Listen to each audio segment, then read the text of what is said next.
want to spend some time just talking about these values of We Are Church because this is really important in my life. So I was a pastor for years, and it's very easy to just get into a routine of just teaching or whatever, or getting people to a place, doing some teaching without really thinking through what is my goal for each individual? Like, what do I want each person to be like? It's almost like parenting.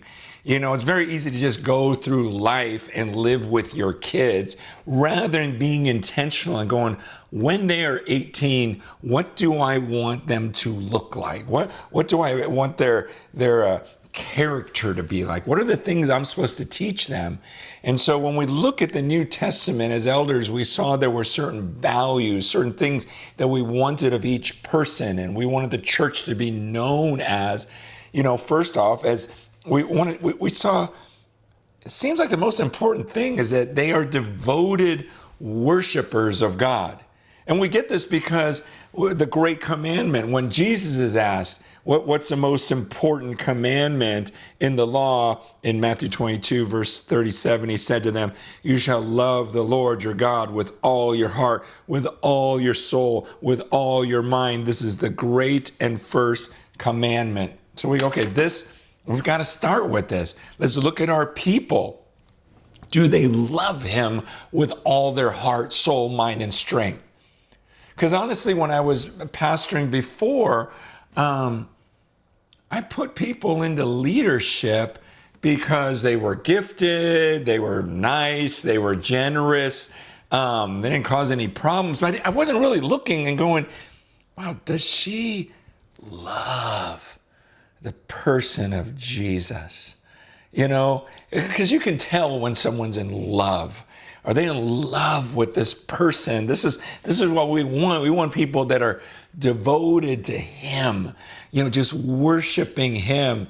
I think of Acts 2, verse 42, when it explains that early church, they devoted themselves to the apostles' teaching, to the fellowship, to the breaking of bread, to the prayers, and going, okay, what are we after here? We're not content with people just showing up.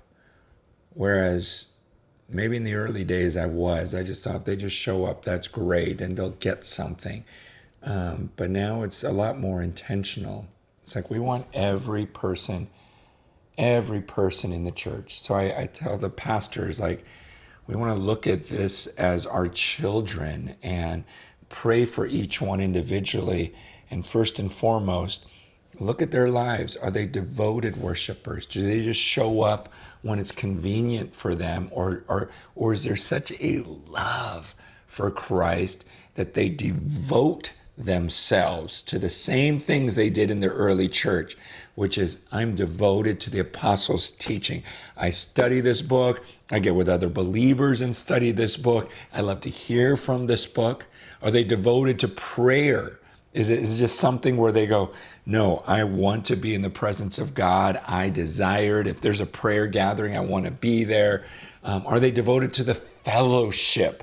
Or are they kind of just off on their own in their own relationship with God? And are they devoted to the Lord's Prayer? To the Lord's Supper. And that's why we have these holy communion times, because we're going, that's what the early church was about. There are just way too many people that go to a building for a service for all sorts of other reasons, and they only show up if it's exciting enough, if it's short enough, if it's convenient. And we're like, no, we want our people to be devoted to these things. And so that's our first value.